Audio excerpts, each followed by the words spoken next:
I never thought the best day of my professional life would become the worst night of my entire existence. But that's exactly what happened when I told my husband about my promotion. What he did in front of his family, I still can't believe it was real. My name is Margaret. I'm 52 years old, and I've been married to Richard for 28 years.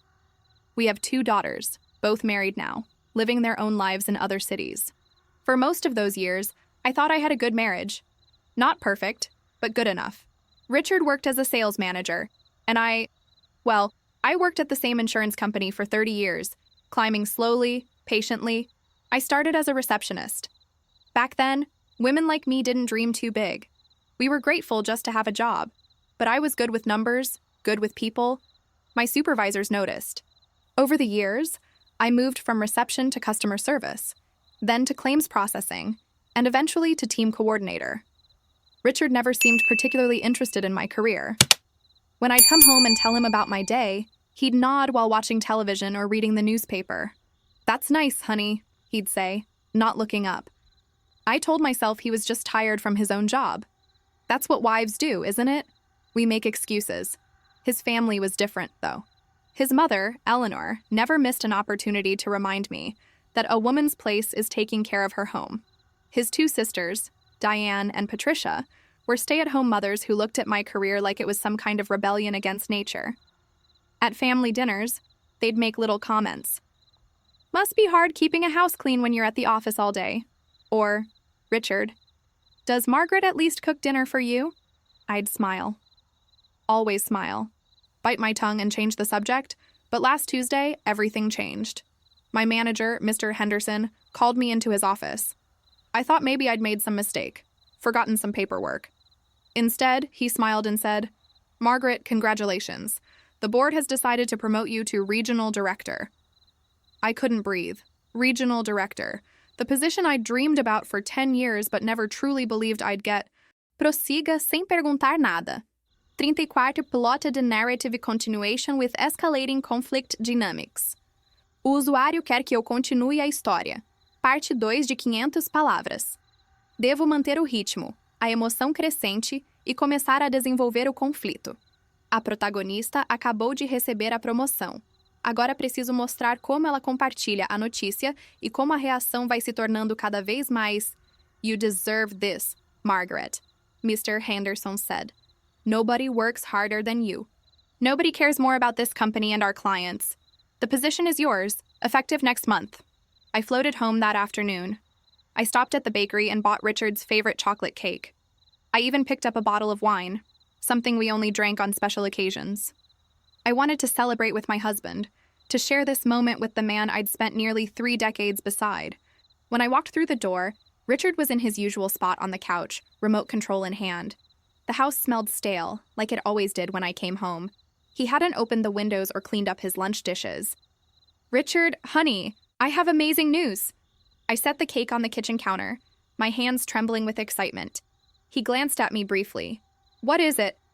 "They promoted me, regional director. Can you believe it? After all these years?" "That's great," he said, his eyes already back on the television. I felt the first crack in my happiness, just a small one. I pushed it aside. "I thought we could celebrate. I bought your favorite cake, and maybe we could call the girls, let them know. My mother's coming over for dinner tonight." He interrupted. "Diane and Patricia, too. Just a regular family dinner." My smile faltered. "Oh, I didn't know. I would have prepared something. They're bringing food. Don't worry about it." He waved his hand dismissively. I should have canceled. I should have said I wasn't feeling well, that we needed to postpone. But I didn't. I thought maybe, just maybe, I could share my good news with his family. Maybe they'd be happy for me. Maybe Eleanor would finally see that I was more than just Richard's wife. They arrived at 6 o'clock. Eleanor came first, carrying a casserole dish, her face set in its usual expression of mild disapproval. Diane and Patricia followed with their husbands, both men who barely acknowledged my existence beyond a grunt of greeting. We sat around the dining table, passing dishes, making small talk about neighbors and church gossip. I waited for the right moment. After Eleanor finished complaining about the new priest and Diane stopped talking about her son's Little League game, I cleared my throat. "I have some news to share," I said. trying to sound casual but unable to hide my pride. I was promoted today, regional director at the insurance company. The silence that followed was deafening. Eleanor put down her fork slowly, her lips pursing. Patricia exchanged a look with Diane. Richard's face. I'll never forget the expression on Richard's face. It wasn't pride, it wasn't happiness. It was something cold, something ugly. Regional director? Eleanor finally said. My goodness, Margaret. That sounds like quite a responsibility. Won't that mean longer hours? More time away from home? Well, yes, but the salary increase will... How much more will you be making? Richard asked. His voice was flat, but there was something underneath it. Something dangerous. Almost double, I said, and I couldn't help the smile that crept across my face. We'll finally be able to... Richard stood up so abruptly that his chair scraped against the floor. Double? You're going to be making more than me. The room went cold. I looked at my husband, confused. I didn't think about it that way. I just thought we'd be more comfortable. That... You didn't think, he said. That's the problem. You never think. Richard, I don't understand why you're... If this story touched your heart, please take a moment to like the video and subscribe to the channel. Your support truly means more than you can imagine. You're embarrassing me, Richard said, his voice rising, in front of my family. You're telling everyone that you make more money than your own husband. That's not what I meant. It's exactly what you meant. He slammed his hand on the table, making the dishes rattle. You couldn't wait to rub it in my face, could you? To show everyone that you're so successful, so important? I stood up, my legs shaking. Richard, please, I just wanted to share good news. I thought you'd be happy for me. Happy? He laughed, but there was no humor in it. Happy that my wife has made me look like a failure. You're not a failure, I said quietly. This has nothing to do with you. It's about my career, my work. That's when it happened. Richard crossed the distance between us in 2 steps. I saw his hand coming, but I couldn't move fast enough. The slap connected with my cheek with a sound like a firecracker. My head snapped to the side, and I tasted blood where I'd bitten my tongue. I stood there, stunned, my hand pressed against my burning face. The room spun. This couldn't be real. Richard had never hit me before. Never. In 28 years of marriage. He'd yelled, he'd given me the silent treatment. He'd made cutting remarks. But he'd never laid a hand on me. I looked at him, and he looked at me. And for a moment, I thought I saw regret flash across his face. For a moment, I thought he might apologize, might realize what he'd done. But then I heard the sound. Laughter. Eleanor was laughing. A quiet, satisfied chuckle, like she'd just watched something mildly entertaining on television. Well, she said, dabbing at her mouth with her napkin. Maybe that will teach you some humility, Margaret. A wife shouldn't boast. Vou continuar sem perguntar nada, direto até completar as 13,000 palavras. Parte 5. Patricia giggled behind her hand. Diane smirked, cutting her meat as if nothing had happened. The husbands sat in silence, eyes on their plates, cowards pretending they'd seen nothing. I looked at each of them, these people who called themselves family, and something inside me broke. Not my spirit. No. Something else. The chains that had kept me silent for 28 years. The cage I'd built around myself, trying to be small enough, quiet enough, acceptable enough for them. Get out, I said. Eleanor raised an eyebrow. Excuse me. Get out of my house. My voice was steady now, cold as winter stone. All of you now. Margaret, you're being hysterical, Richard said, reaching for my arm. I jerked away from him. Don't you dare touch me. Don't you ever touch me again. This is my house, he said. You can't throw my family out of my house. Our house, I corrected. My name is on the deed too. And right now, I want them gone. Eleanor stood slowly, gathering her purse with exaggerated dignity. Come along, girls. Let's leave Margaret to her tantrum. I'm sure Richard will straighten her out once we're gone. The threat in those words was unmistakable. They filed out, one by one. Diane and Patricia whispering to each other, casting backward glances. The door closed behind them with a definitive click. Richard turned to me, and I saw anger boiling in his eyes. You humiliated me. I humiliated you. I touched my swelling cheek. You hit me, in front of your mother, in front of your sisters, and they laughed. You provoked me. I told you about a promotion. You tried to make me look small. We stood there in our dining room, with its wallpaper I'd hung myself 15 years ago, with the table we'd bought when we were newlyweds. And I looked at this man I'd shared my life with and realized I didn't know him at all. I want you to leave, I said quietly. What? Leave. Tonight? Go to your mother's house. Go anywhere. But you can't stay here. Richard laughed. You're kicking me out. You've lost your mind. Maybe I have, I said. Or maybe I'm thinking clearly for the first time in decades. He moved toward me again, and I saw his hand raising. But this time I was ready. I grabbed the telephone from the side table. Not a cell phone, just our old landline with the long cord, and held it between us like a weapon. Hit me again, I said, and I'll call the police. I'll press charges. I'll tell everyone what you did. Who's going to believe you? He sneered. My family was here. They'll say you fell. They'll say you're unstable. Your family watched you hit me and laughed. Do you really think that makes you look better? Something flickered in his eyes. Uncertainty. Maybe. He'd never seen me like this. In 28 years, I'd never stood up to him. Not really. I'd always bent, always accommodated, always made myself smaller. Fine, he said finally. I'll go. But when you come crawling back, begging me to forgive you for this insanity, remember this moment. He grabbed his jacket and walked out. The door slammed behind him with such force that a picture frame fell off the wall and shattered on the floor. I stood in the sudden silence of my empty house. My legs gave out, and I sank to the floor among the broken glass. I touched my face where he'd hit me. It was already swelling, tender and hot. I would have a bruise tomorrow. Evidence. The telephone was still in my hand. I looked at it for a long moment. Then I picked up the receiver and dialed a number I'd memorized but never used. The crisis hotline card had been sitting in my wallet for 3 years, ever since my coworker Janet had slipped it to me after seeing fingerprint bruises on my arm that Richard had left after gripping me too hard during an argument. I wasn't ready then, I'd told Janet. It was just one time. He was stressed. But it hadn't been one time, had it? It had been 1,000 small cruelties. 1,000 moments of being made to feel less than. 1,000 times I'd swallowed my voice to keep the peace. Domestic violence hotline. This is Sarah speaking. How can I help you? The voice on the other end was gentle, warm. I opened my mouth, but nothing came out. What was I supposed to say? How did you summarize 28 years of marriage in a single sentence? Take your time, Sarah said. You're safe now. Just breathe. My husband hit me, I finally whispered.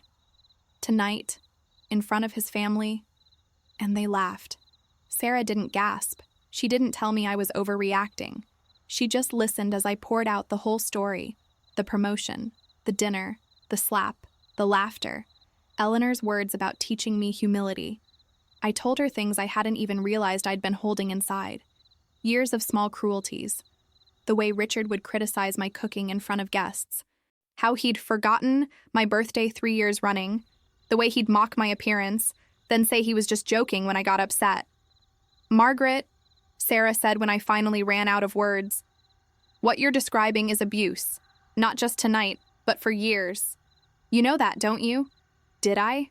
Part of me wanted to argue, to say it wasn't that bad, that other women had it worse, that I was being dramatic. But my face was swelling, and I could taste blood, and somewhere in my house was a husband who'd hit me while his family applauded. Yes, I said. I know. Do you have somewhere safe you can go tonight? Family? Friends? I thought about calling my daughters, but they were so far away, with their own families, their own problems. I didn't want to burden them. Not yet. Not until I understood what I was going to do. I have a friend, I said, thinking of Janet. I can call her. Good. I want you to document everything tonight. Take pictures of your face. Write down exactly what happened while it's fresh in your memory.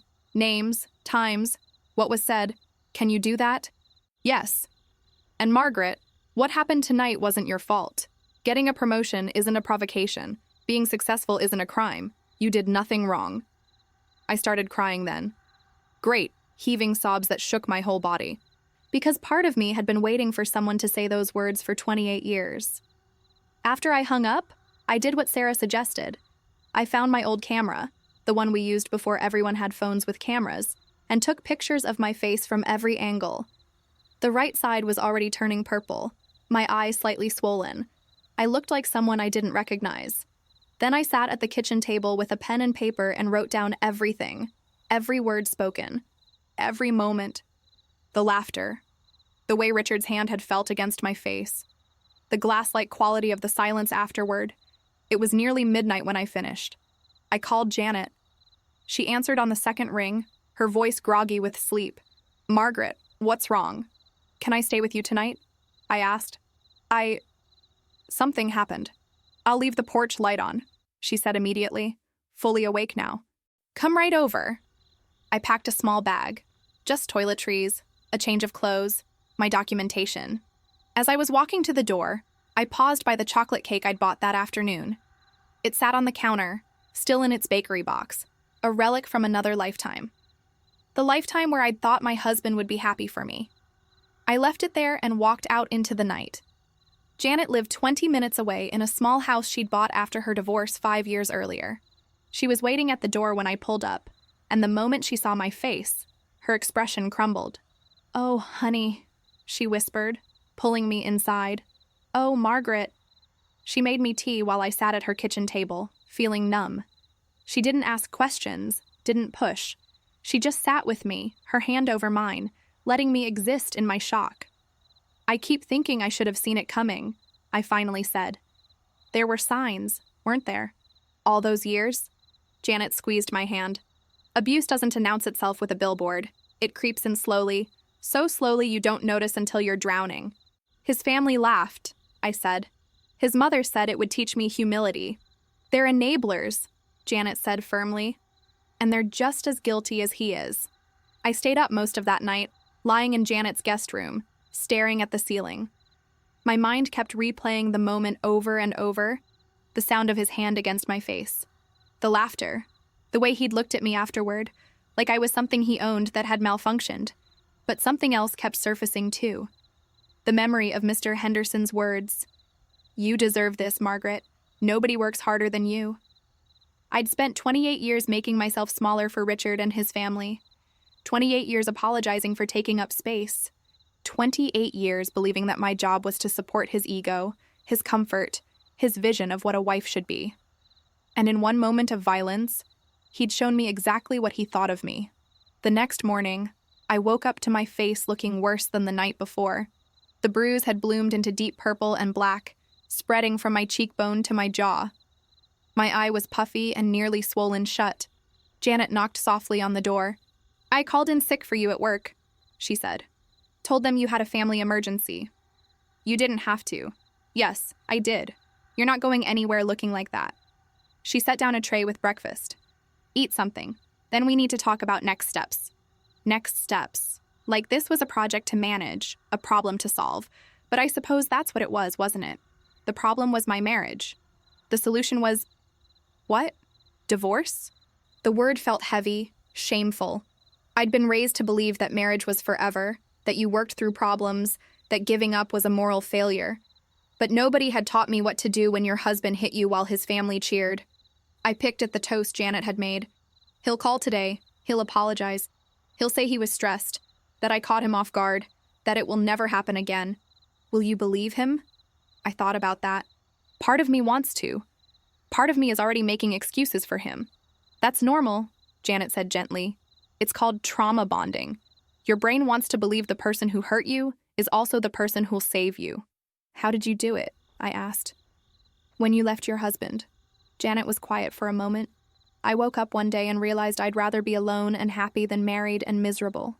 It wasn't easy. People judged me. My own mother said I was giving up too easily.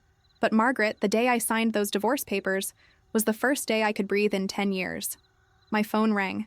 It was sitting on the nightstand, buzzing angrily. I didn't need to look to know it was Richard. "You don't have to answer," Janet said. I didn't. I let it ring until it went to voicemail. Then it rang again, and again. By noon, I had 17 missed calls from Richard. 8 from Eleanor, and 3 from my daughters. He called the girls, I said, feeling sick. He's already controlling the narrative. Then tell them the truth. I called my oldest daughter, Sarah. She answered immediately. Mom, Dad said you kicked him out last night. What's going on? I took a deep breath. Sarah, honey, I need to tell you something. And I need you to listen to the whole story before you say anything. I told her everything. The promotion, the dinner, the slap, the laughter. When I finished, there was a long silence on the other end. He hit you, Sarah said finally, her voice very quiet. Yes. And Grandma laughed. Yes. I'm coming home, Sarah said.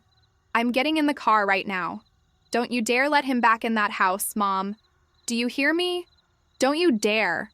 My younger daughter, Rebecca, had a similar reaction. Both of them were furious. Not at me, but for me. It was strange, hearing their anger, feeling their protection. I'd spent so many years protecting them. I'd forgotten that protection could flow both ways. We saw it, you know, Rebecca said. Not the hitting, but everything else. The way he talked to you. The way Grandma treated you like you were the help. We used to talk about it, Sarah and me, wondering why you stayed. Why didn't you say anything? We were kids, Mom, and then we weren't kids anymore, but you seemed, I don't know, like you'd made your choice. Like you wanted things the way they were. Had I? Or had I just been too tired? Too worn down? Too convinced that this was what love looked like? Richard showed up at Janet's house that evening. I watched from the window as he knocked on the door, then rang the bell, then pounded with his fist. Janet stood firm, calling through the door that I didn't want to see him. Margaret! He shouted. I know you're in there. Come out here and talk to me like an adult. I walked to the door. Then, Janet tried to stop me, but I shook my head. I needed to do this. I opened the door but stayed behind the screen. Richard's face changed when he saw me. My bruised, swollen face, the evidence of what he'd done, purple and black and undeniable. Jesus, Margaret, he said. And for a moment he sounded almost human, almost sorry. I didn't think I hit you that hard. You hit me at all, I said. I know, and I'm sorry. I was just so... You ambushed me with that news, and I wasn't thinking clearly. It won't happen again, I swear.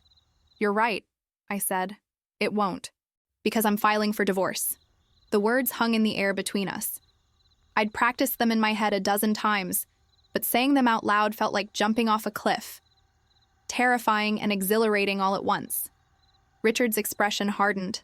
You're not serious. I've never been more serious about anything in my life. Over one mistake. One moment.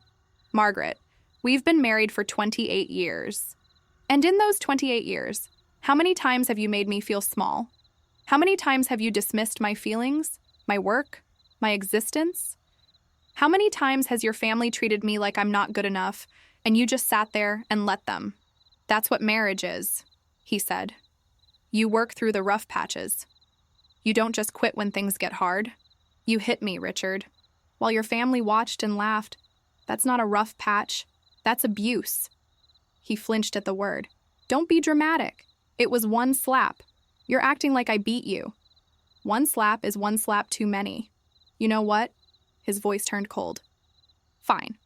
File for divorce. But don't think you're walking away with half of everything. I'll fight you on every penny. My family has lawyers. Good lawyers. You'll be lucky to get anything. I don't want your money, I said. I make my own now, remember? Double what you make. I watched that hit him harder than any slap could. His face turned red, his jaw clenched.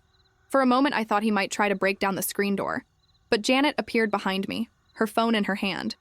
I'm recording this, she said loudly. Every word. And if you don't leave right now, I'm calling the police. Richard looked between us, and I saw something I'd never seen before in his eyes. Fear. He was afraid of losing control, afraid that I might actually do this. This isn't over, he said, backing away. You think you can just throw away 3 decades? You think you can just start over at your age? Good luck with that, Margaret. You'll come crawling back within a month. He got in his car and drove away, tires squealing. I stood there, shaking. Janet put her arm around me. You did good, honey. You stood your ground. I'm terrified. I whispered. I know. But you're also brave, and that's more important. The next few weeks were a blur. I hired a lawyer, a sharp woman named Patricia Simmons who specialized in domestic violence cases. She took one look at my photographs and the written statement I'd prepared and nodded grimly. "We'll get you out of this marriage," she said, "and we'll make sure you're protected." I moved back into my house once Richard had fully moved out. He'd taken most of his things, leaving behind empty spaces on shelves and walls. The house felt different, quieter, cleaner somehow, even though it was the same dust, the same furniture. My daughters came to stay for a few days, helping me reclaim the space. Sarah suggested we paint the bedroom. "New color, new life," she said. We painted it a soft lavender, nothing like the beige Richard had insisted on. I bought new sheets, bright white instead of the dark blue he preferred. Small changes, but they mattered. Work became my sanctuary. Mr. Henderson had been informed about my situation. I hated that word, like my husband hitting me was just a temporary inconvenience, and had been incredibly supportive. He gave me flexibility with my hours during the divorce proceedings and made sure everyone in the office knew that gossip wouldn't be tolerated. My new position as regional director was challenging, demanding, and exactly what I needed. I threw myself into the work, learning the systems, meeting with teams across 3 states, developing new protocols. For the first time in my life, I felt competent, powerful, like I had value beyond being someone's wife or mother. But Richard didn't make it easy. He contested everything in the divorce, the house division, the retirement accounts, even the car I'd been driving for 6 years. His lawyer sent threatening letters. Eleanor called me repeatedly, leaving voicemails about how I was destroying the family, how I'd regret this decision, how no one would want me now. I stopped listening to the voicemails. The divorce took 8 months. 8 months of lawyers and court dates and dividing up a life. We had to assign monetary value to everything. The dining table where he'd hit me, the couch where he'd ignored me for decades, the wedding china we'd never used. The day the divorce was finalized, I sat in the courthouse with Patricia Simmons and watched as the judge signed the papers. Just like that, 28 years dissolved into a legal document. "How do you feel?" Patricia asked me afterward. "Lighter," I said. Like I've been carrying something heavy for so long, I forgot what it felt like to stand up straight. Richard tried to contact me one more time. About a month after the divorce was final. He called from an unknown number, probably hoping I'd pick up. "Margaret, it's me. I've been thinking, maybe we moved too fast. Maybe we could try counseling, work this out. I miss you. The house is empty without you. My family is asking about you." I listened to the voicemail twice. The first time, I felt a pang of something. Not love, but habit. The comfortable familiarity of being needed, even if I was needed in all the wrong ways. The second time, I heard what was really there. He missed having someone to control. His family missed having someone to look down on. Nobody actually missed me, Margaret, the woman with dreams and feelings and a successful career. They missed the version of me that was small and quiet and apologetic. I deleted the voicemail. Life settled into a new rhythm. I worked hard at my job, exceeding expectations quarter after quarter. I traveled for work, visiting regional offices, conducting training sessions. I discovered I liked eating dinner at 8 p.m. if I felt like it, or not eating dinner at all and just having ice cream. I liked reading in bed without someone complaining about the light. I liked the silence. My daughters visited regularly. We grew closer than we'd ever been. They told me stories about growing up, things they'd noticed, ways they'd tried to protect me without me realizing it. "We used to try to distract Grandma at family dinners," Sarah confessed one evening over wine. "Whenever she started making those comments about your job or your cooking, Rebecca and I would start arguing or ask her questions about church. Anything to redirect her attention." "I never knew," I said. "That was the point. We couldn't stop it, but we could try to dilute it." I hugged them both. These fierce women who'd grown from the little girls who used to make me Mother's Day cards. "I'm sorry you felt like you had to do that." "We're sorry we didn't do more," Rebecca said. But what could children do against a system designed to keep women compliant? They'd done what they could with the power they had. Janet became my closest friend. We went to movies, tried new restaurants, took a weekend trip to the mountains. She introduced me to her book club, where I met other women, some divorced, Some widowed, some never married. Women who'd built full lives on their own terms. "You're blooming," Janet said to me one day, 6 months after the divorce. "You know that? You're like a plant that was kept in the dark and is finally getting sun." Maybe she was right. I felt different. Stronger. I'd joined a gym and was working with a trainer. Not to look a certain way, but because I liked feeling capable in my body. I could lift weights. I could run a mile without stopping. My body could do things. I started taking a painting class on Wednesday evenings. I was terrible at it, but it didn't matter. Nobody was grading me. Nobody was criticizing. It was just me and colors and the freedom to make something, anything, without worrying if it was good enough. One evening, about a year after the divorce, I was leaving my painting class when I saw Richard across the street. He was with a woman I didn't recognize, younger than me by at least 10 years. She was laughing at something he'd said, her hand on his arm. I waited for the pain to hit, the jealousy, the sense of being replaced. It didn't come. Instead, I felt something unexpected. Relief. Relief that she was the one who had to manage his moods now. Relief that I was free. He saw me and our eyes met across the street. I waited to see what would happen. Would he look away? Would he approach me? Would he try to introduce me to his new girlfriend like we were civilized exes? He looked away first. And I realized, with startling clarity, that I had all the power now. Not because I wanted revenge, but because I didn't need anything from him. Not his approval, not his apology, not his regret. I went home to my lavender bedroom and slept better than I had in years. The second year after the divorce brought more changes. I was promoted again, this time to vice president of regional operations. The company was growing, and they needed someone they could trust to lead the expansion into new markets. "You've really come into your own," Mr. Henderson said during my performance review. "I've seen a lot of managers over the years, Margaret, but you have something special. You understand people. You make them want to do their best work. Maybe that's what happened when you stopped spending all your energy making yourself small. You had energy left over for other things, for excellence, for vision, for leadership. My salary now was 3 times what Richard had ever made. I bought myself a new car, a sleek silver sedan that I'd wanted for years. I redecorated the entire house, room by room, choosing colors and furniture that made me happy. I planted a garden in the backyard and grew tomatoes and herbs and flowers just for the beauty of them. Eleanor passed away that winter. I found out from Rebecca, who'd heard it from a cousin. I didn't go to the funeral. I sent a polite card, but I didn't go. Some people might have judged me for that, but I was done caring about what people thought I should do. Diane called me a few weeks later. It was the first time we'd spoken since the divorce. "I wanted to apologize," she said, her voice stiff, uncomfortable. "For that night, for laughing, it wasn't right." "No," I agreed. "It wasn't. Mom made us feel like you deserved it. Like you'd gotten too big for your britches and needed to be put in your place. And what do you think now?" Silence. Then, "I think maybe I stayed quiet about a lot of things because it was easier than questioning everything we were taught. I didn't tell her it was okay, because it wasn't. But I appreciated the apology, even if it came 2 years too late. Growth happens on its own timeline. 3 years after the divorce, I met someone. His name was Thomas, and he was a widower who'd lost his wife to cancer 5 years earlier. We met at a charity fundraiser for the hospital where his wife had been treated. He was volunteering. I was there representing my company. We started talking about grief, his for his wife, mine for the life I'd thought I had.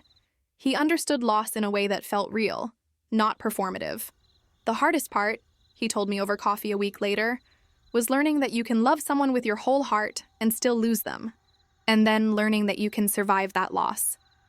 "The hardest part for me," I said, "was learning that I'd never really been loved at all, that what I thought was love was just control." We dated slowly. He never pushed. He opened doors but didn't make a production of it. He asked about my day and actually listened to the answer. He met my daughters and didn't try to be their father. He was just kind to them, respectful. On our 6-month anniversary, we were having dinner at my house. I'd made pasta from scratch, something I'd never had time for when I was married. And he said, "You know what I love about you, Margaret?" "What?" "You're whole. You're not looking for someone to complete you. You've already completed yourself."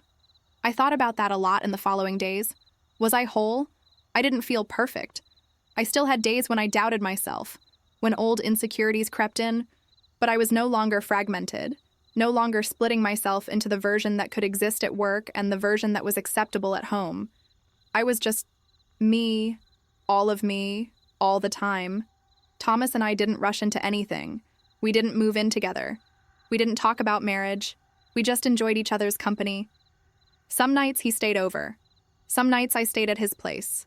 Some nights we didn't see each other at all because I had work or he had plans with his adult children.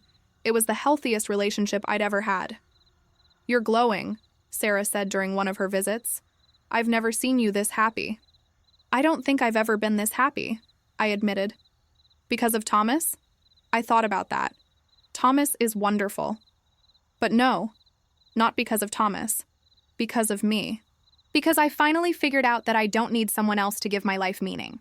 5 years after the divorce, I attended my company's annual gala. I'd been named Executive of the Year, an award that came with a substantial bonus and recognition across the entire industry. I wore a deep blue dress that made me feel powerful. My daughters were there, both beaming with pride. Thomas was there, handsome in his tuxedo, holding my hand. As I walked to the podium to accept the award, I thought about that night 5 years ago. The chocolate cake, the promotion I'd been so excited to share, the slap that had changed everything. "This award means more to me than you might realize," I told the room full of colleagues and industry leaders. 5 years ago, I was promoted to regional director. It was the proudest moment of my career up to that point. But when I tried to celebrate that achievement, I learned a hard lesson about the cost of success for some women. The room was silent. I could see Mr. Henderson in the audience, nodding encouragingly. I learned that not everyone in your life will celebrate your victories. Some people will feel threatened by your growth. Some will try to make you small again, to put you back in the box they built for you. And you have to decide. Do you shrink to fit their comfort, or do you grow anyway? I looked out at the audience. So many faces. So many women who probably understood exactly what I was saying. I chose to grow. It wasn't easy. It cost me a marriage. It cost me relationships with people I'd known for decades. But it gave me something more valuable. It gave me myself. My authentic, uncompromised, unapologetic self. The applause started then, growing louder. I saw women standing, then men joining them. It was overwhelming. This recognition not just of my professional achievements, but of the journey that had brought me here. After the ceremony, woman after woman approached me. Some shared their own stories of leaving abusive relationships. Others talked about family members who'd tried to hold them back. One young woman, fresh out of college, thanked me with tears in her eyes. My boyfriend keeps telling me I don't need to work so hard, that I should focus on our relationship instead of my career. I was starting to believe him, but hearing your story, I needed to hear that. You do need to work hard, I told her. Not because work is everything, but because your dreams matter, your ambitions matter. And anyone who truly loves you will celebrate your success, not fear it. That night, lying in bed next to Thomas, I thought about how far I'd come. From the woman who'd bought a chocolate cake to celebrate her husband's approval, to the woman who'd accepted an industry award for her own achievements. "What are you thinking about?" Thomas asked, his arm around me. "How sometimes the worst thing that happens to you turns out to be the best thing," I said. "Getting hit. Getting free." He kissed my forehead. "I'm proud of you, not for what you've achieved, though that's impressive, but for having the courage to choose yourself, choosing yourself. That's really what it came down to, wasn't it? Not in a selfish way, but in a necessary way. Like putting on your own oxygen mask before helping others. You can't pour from an empty cup. You can't love others well if you haven't learned to love yourself." I still occasionally heard things about Richard through the grapevine. He'd married that younger woman I'd seen him with. They had a baby, which meant he was starting over in his late 50s. I heard through Rebecca that he complained about money, about how much child support cost, about how his new wife didn't understand him. I felt nothing but pity, not for him, but for her. I hoped she was stronger than I'd been. I hoped she wouldn't wait 28 years to realize her worth. Patricia, his younger sister, reached out to me occasionally. We weren't friends, but we'd developed a cautious respect. She'd gotten divorced herself 2 years after I had. finally leaving a husband who'd been cheating on her for years. "You inspired me," she said over lunch one day. "Watching you walk away from Richard, watching you build this incredible life. It made me realize I could do it too." It was strange, being someone's inspiration. I didn't feel heroic. I'd just done what I needed to survive. But maybe that's what heroism really is. Not grand gestures, but small, daily choices to value yourself even when the world tells you not to. The company continued to grow, and I grew with it. By my 7th year post-divorce, I was a senior vice president, overseeing operations across 12 states. I traveled constantly, spoke at conferences, mentored young women coming up in the industry. Janet and I still had our regular dinners, though now sometimes I was the one traveling to visit her instead of her saving me. "Remember when you showed up at my door that night?" she said during one visit, bruised and broken and terrified. "I remember thinking my life was over," I said. "And look at you now, thriving." Was I thriving? I supposed I was. But it wasn't the way I'd imagined thriving would look back when I was young. It wasn't about having a perfect marriage or a perfect family. It was about having the freedom to make my own choices, even imperfect ones. It was about going to bed each night knowing I'd been true to myself. Sarah got pregnant with my first grandchild around that time. When she told me, she was nervous. "I know it's not the best timing," she said. "I'm only 2 years into my new job, and Jake and I wanted to travel more before having kids, but—" "Sarah," I interrupted, "do you want this baby?" "Yes, so much." "Then that's all that matters. Not the timing, not what anyone else thinks. What you and Jake want for your family." She started crying. "I was so worried you'd think I was giving up on my career. After everything you went through, everything you fought for. I fought so you could have choices," I said firmly. "Choice to work. Choice to be a mother. Choice to do both or neither or something in between. I didn't fight so you'd feel pressured to prove something. I fought so you'd be free. My granddaughter, Elena, was born on a sunny morning in May. I was in the delivery room, holding Sarah's hand, watching this new life enter the world. And I thought about all the women in my family line, my mother, my grandmother, women whose names I didn't even know, who'd probably sacrificed and suffered in silence, believing that was their duty. "You're going to have every opportunity," I whispered to Elena after Sarah had fallen asleep, and I was holding this tiny, perfect creature. "You're going to know from day one that you matter, that your voice matters, that you don't have to make yourself small for anyone." Thomas and I eventually did move in together, about 8 years after we started dating. We bought a new house, one that belonged to both of us, with no ghosts of past marriages haunting the rooms. It had a big kitchen where we cooked together, a garden we tended together, and separate home offices because we both needed space to work. We never married. People asked why, and I usually said something vague about not needing a piece of paper to prove our commitment. But the truth was more complicated than that. I'd been married for 28 years to a man who'd used those vows as chains. I'd promised to love, honor, and obey, and I'd kept those promises even when they were destroying me. With Thomas, I didn't need promises. I needed presence. Daily choices to show up for each other, to respect each other, to celebrate each other. A marriage certificate wouldn't make any of that more real. 10 years after the divorce, I retired from the company. Not because I had to, but because I wanted to. I'd achieved everything I'd set out to achieve and more. I'd mentored countless young professionals. I'd transformed regional operations from outdated systems to cutting-edge efficiency.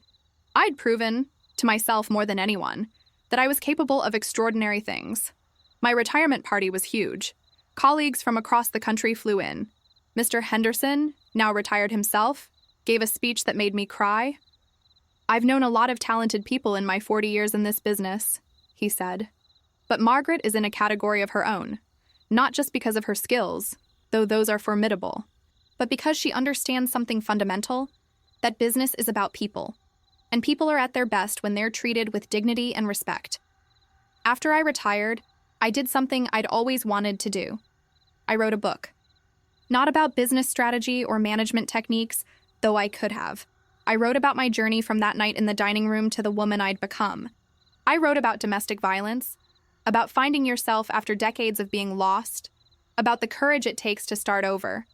I called it The Second Half. It wasn't a bestseller or anything dramatic, but it found its audience. Women who needed to hear that it wasn't too late, that life could begin again at 50R, 60R, 70. I got letters from readers, emails, messages through my publisher, stories of women who'd left after reading my book. Women who'd found the courage to go back to school, start businesses, pursue dreams they'd buried. One letter, in particular, stayed with me. It was from a woman named Maria, 68 years old, married for 45 years. "I read your book in secret," she wrote. "My husband would be angry if he knew I was reading about divorce, but your story gave me permission to imagine something different. Last week, I enrolled in a painting class. It's small, I know, but it's mine, and maybe someday I'll have the courage to take bigger steps. Thank you for showing me that it's possible." I kept that letter in my desk drawer. On days when I wondered if sharing my story had been the right choice, if I'd exposed too much, been too vulnerable, I'd read Maria's words and remember why it mattered. Sarah and Jake had a second child, a son they named after Jake's father. Rebecca got married to a wonderful woman named Alex. They adopted 2 children from foster care, siblings who needed a home. My family grew, shifted, evolved into something beautiful and chaotic and real. We still had family dinners, but they were different now. Loud with children's laughter, full of genuine conversation, not performative politeness. Nobody monitored what anyone said or did. Nobody made cutting remarks disguised as jokes. If someone had a success to celebrate, we celebrated without jealousy or competition. This was what family was supposed to be. I sometimes thought about that chocolate cake I'd left on the counter. The symbol of celebration turned sour. I wished I could go back and tell that woman, the one who'd been so excited to share her good news, that everything was going to be okay. Better than okay. But maybe she already knew, in some deep part of herself. Maybe that's why she'd found the courage to pick up the phone, to call for help, to refuse to accept that violence was just part of marriage. Thomas and I traveled after I retired. We went to Italy, to Greece, to small towns in Ireland where his ancestors had lived. We went to New Zealand and hiked through mountains that took my breath away. Not because they were so beautiful, though they were, but because I was there. Me, Margaret, the girl who'd started as a receptionist, the woman who'd survived, the person who'd chosen herself. On one of these trips, in a small cafe in Portugal, Thomas asked me a question. If you could go back and change that night, make it so Richard never hit you, so you never went through the divorce, would you? I thought about it seriously. The pain had been real. The fear had been real. The years of rebuilding had been hard. No, I said finally, because that night, as terrible as it was, it woke me up, and everything good in my life now came from that awakening. Even us, he asked with a smile. Especially us. The old Margaret would never have been able to accept real love. She would have been too busy trying to earn it. We sat there in the Portuguese sunshine, drinking coffee, watching people walk by. I was 72 years old. My face had wrinkles that hadn't been there a decade ago. My hair was silver now. No more dyeing it to hide the gray. My body ached sometimes, reminder of age and mortality. But I'd never felt more alive. I thought about Eleanor sometimes, about her harsh words and her cruel laughter. I wondered if she'd ever questioned the lessons she'd taught her children, if she'd ever regretted the way she'd treated the women around her, always trying to keep them in their place. Probably not. Some people die without ever examining their beliefs, their behaviors. They're so certain they're right that they can't see the damage they've done. I forgave her anyway. Not because she deserved it, but because carrying anger was exhausting. I'd carried enough weight in my life. I was done. I forgave Richard too, in a way. Not for what he'd done, that was unforgivable. But I released my need for him to acknowledge it, to apologize properly, to understand. He probably never would, and that was okay. My healing didn't require his participation. The woman he'd married after me divorced him after 5 years. I heard about it through Patricia, who'd maintained loose contact. Apparently, history had repeated itself. Arguments, control, and eventually violence. But this time the woman had left after the first incident. She's smarter than I was, I told Patricia. No, Patricia said. She had your example. You showed her it was possible to leave. You made the path that she walked. Maybe that was my real legacy. Not the business achievements or the promotions or even the book. Maybe it was simply this: I'd survived, and in surviving, I'd shown other women that they could too. My health started to decline in my late 70s. Nothing dramatic, just the slow unwinding that comes with age. My doctor found some irregularities in my blood work, more tests, a diagnosis I'd been half expecting but still wasn't prepared for. It's treatable, the doctor said, but we need to start soon. I started treatment. Chemotherapy that made me weak and nauseous, days when I couldn't get out of bed.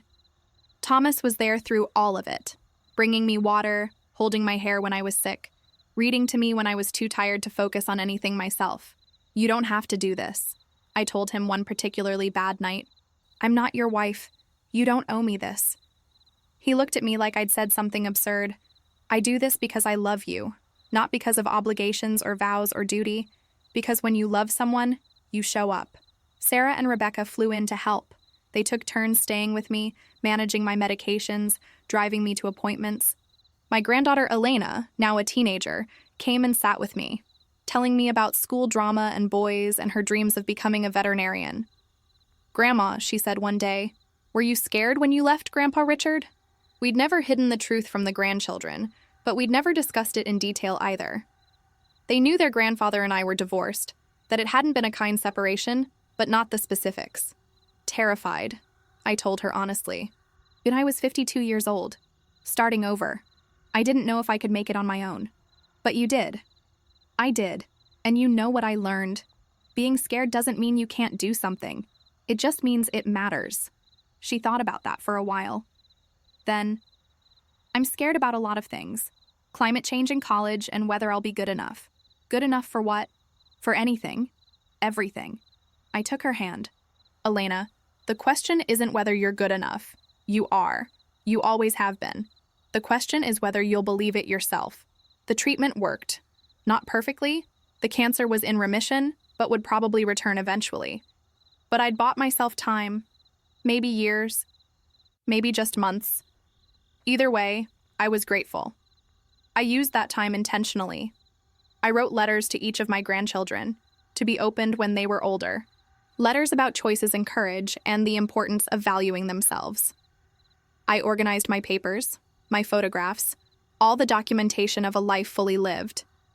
And I wrote one final letter. To the woman I used to be. The one who'd stood in that dining room with a swollen face and a broken heart, wondering if she'd ever be okay again. Dear Margaret, it began, you don't know me yet, but I know you. I know how scared you are right now. I know you think your life is over. I know you believe that at 52, it's too late to start again. I'm writing to tell you that you're wrong. The next years won't be easy. You'll cry more than you thought possible. You'll doubt yourself constantly. You'll wake up at 3 a.m, terrified that you've made a terrible mistake. But you'll also discover strength you didn't know you had. You'll build a career that matters. You'll develop friendships that sustain you. You'll learn that you can survive on your own, not just survive, but thrive. You'll meet someone who shows you what real love looks like. Not ownership or control, but partnership and respect. You'll learn that love doesn't have to hurt. Your daughters will grow into remarkable women, and they'll tell you that you inspired them. Your grandchildren will know you as someone strong and brave, not as someone who endured. That night in the dining room, when Richard hit you and his family laughed, felt like the end of the world. But it wasn't. It was the beginning. The beginning of your real life. The life you were always meant to live. So when you're sitting in Janet's guest room, wondering if you have the courage to go through with the divorce, I want you to know, you do. And it will be worth it. Every tear, every sleepless night, every moment of doubt, worth it. Because on the other side is a version of yourself you can't even imagine yet. A woman who stands up straight. A woman who knows her worth. A woman who chose herself and never regretted it. I'm proud of you. Not for what you'll achieve, though that will be impressive, but for having the courage to take that first step. For picking up the phone. For refusing to accept that violence was just part of marriage. You're going to be okay. Better than okay. You're going to be free. With love and respect. Your future self. I sealed the letter and put it with my papers. Maybe someday, someone would find it and share it. Maybe it would help another woman standing at her own crossroads, wondering if she had the courage to leave. Or maybe it would just be a private memorial to the journey. Either way, it felt important to write it, to acknowledge how far I'd come. Thomas and I celebrated my 80th birthday with a quiet dinner at home. Just us, my daughters and their families, Janet and a few close friends. No elaborate party, no fuss, just people I loved, people who loved me back without conditions. Sarah gave a toast. To my mother, who taught us that it's never too late to start over. That courage isn't the absence of fear, but the decision to move forward anyway. That we teach people how to treat us by what we accept. To Margaret, everyone echoed, raising their glasses. I looked around the table at these faces. My family. My chosen family. Really, because family isn't just blood. It's the people who show up. The people who celebrate your victories without jealousy. The people who hold you through your losses without judgment. This was what I'd been fighting for, all those years ago, when I'd picked up the phone with a swollen face and a breaking heart. Not just freedom from Richard, but freedom to build something real, something true. The cancer came back when I was 82. This time, the doctors were less optimistic. We could try treatment again, but the odds weren't good. Or I could choose comfort care, spend my remaining time feeling as good as possible instead of fighting a losing battle. I chose comfort. Are you sure? Thomas asked, his voice breaking. I'm sure. I've had a good life, Thomas, a really good life. And I want to enjoy whatever time I have left, not spend it in a hospital. We set up hospice care at home. Sarah and Rebecca took turns staying with us. Elena, now a veterinary student, came every weekend. My other grandchildren visited, bringing noise and life and laughter into the quiet house. I had time to say goodbye, time to tell people what they meant to me, time to watch the sunset from my garden one last time, time to hold Thomas's hand and thank him for showing me what love could be. I wish we'd had more time, he said one evening, tears streaming down his face. We had enough, I told him. We had exactly what we needed, and I meant it. Some people get 70 years with the wrong person. I'd gotten 15 years with the right one. Quality over quantity. I thought a lot about Richard in those final weeks, not with anger or bitterness, but with a strange sort of gratitude. His violence had been the catalyst I'd needed. Without that slap, I might have stayed for another 10 years, another 20. I might have died still believing that my worth was tied to his approval. Instead, I'd gotten 30 years of authentic life, 30 years of being fully myself, 30 years of growth and achievement and real love. Patricia came to visit me, which surprised me. We hadn't been close, but she sat by my bed and held my hand. I need to tell you something, she said. After Mom died, we found her journals, years and years of them, and in them, she wrote about you. I can imagine what she said. That's just it. She admired you. She was furious at you, but underneath that, she admired your courage. She wrote about how she'd spent her whole life following the rules, making herself small, and she'd ended up bitter and alone. She wrote that you'd had the courage she'd never had. I didn't know what to say to that. Eleanor had seemed so certain, so unshakable in her beliefs. People are complicated, Patricia said. She could never tell you that, could never admit it to anyone. But she knew. She knew you'd done the right thing. After Patricia left, I lay in bed thinking about Eleanor, about how many women had been taught to cage themselves, to believe that suffering in silence was virtue. How many had died without ever knowing freedom? I'd been lucky. Not because my life had been easy, it hadn't, but because I'd had that moment of clarity, that breaking point that had forced me to choose, and I'd chosen myself. My last few days were a blur of morphine and faces swimming in and out of focus. But there were moments of clarity too, moments where I could hear Sarah reading to me, or feel Thomas's hand in mine, or smell the flowers Rebecca had brought from the garden. On my last day, Elena was there. She leaned close so I could hear her. Grandma, I got into the program, the one I told you about, the Veterinary Research Fellowship. I smiled, or tried to. My body wasn't really responding anymore. I'm going to accept it, she continued, even though it's far from home, even though my boyfriend wants me to stay. I'm going to choose my dream, because you taught me that I could. I squeezed her hand. Or maybe I just thought about squeezing it. Either way, I hope she understood. That's what I leave behind. Not just memories or achievements, but a legacy of choice, of women who know they have the right to choose themselves, who understand that their dreams matter, that their voices matter, that they don't have to make themselves small for anyone. I close my eyes and think about that chocolate cake, still sitting on the counter all those years ago. The celebration that never happened. The beginning that looked like an ending. And I think about all the celebrations that came after. The promotions, the grandchildren, the book, the love, the quiet mornings in the garden, the laughter, the tears, the full, messy, beautiful life I'd built on my own terms. They said it would be too late at 52, that I was too old to start over. They were wrong. Today, as I take my last breaths in this world, I understand something that took me most of my life to learn. Pain can be the greatest teacher if we're willing to listen. That slap that echoed through my dining room didn't destroy me. It awakened me. For 28 years, I had been slowly disappearing, making myself smaller and smaller to fit into someone else's idea of who I should be. I'd believed that was love. I'd believed that was marriage. I'd believed that sacrifice meant erasing yourself. But real love doesn't ask you to disappear. Real love celebrates who you are. Real love doesn't laugh when you're hurt. Real love doesn't need you small to feel big. I learned that it's never too late. Never too late to choose differently. Never too late to value yourself. Never too late to start over. At 52, I thought my life was ending. Instead, it was finally beginning. And I learned that we teach people how to treat us by what we accept. For 28 years, I accepted disrespect because I didn't believe I deserved better.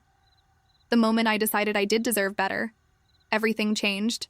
If there's someone listening to this who's standing at their own crossroads, wondering if they have the courage to leave, to start over, to choose themselves, I want you to know something. You do have the courage. It's already inside you, waiting. And on the other side of that fear is a life you can't even imagine yet. A life that's truly yours. Don't wait as long as I did. Don't waste decades trying to earn love from people who aren't capable of giving it. Don't make yourself small because someone else can't handle your light. You are enough. You've always been enough. And you deserve a life that celebrates that truth every single day. My story didn't end that night in the dining room. It began there, and what a beautiful beginning it turned out to be.